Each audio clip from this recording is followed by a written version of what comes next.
একটি সবুজে ঘেরা জঙ্গলে বাস করত একদল দুষ্টু কিন্তু মজার বানর।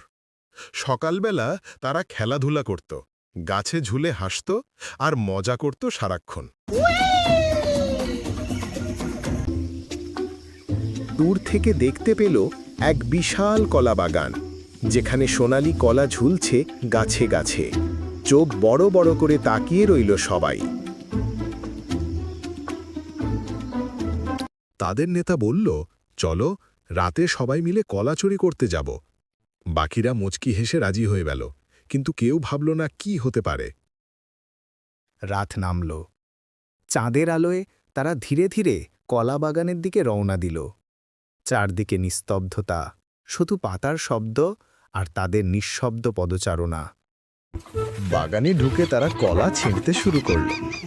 হাসাহাসির মধ্যে হঠাৎ এক কুকুর হাজির। সবাই চমকে উঠল। কলা ছিটকে গেল চারদিকে।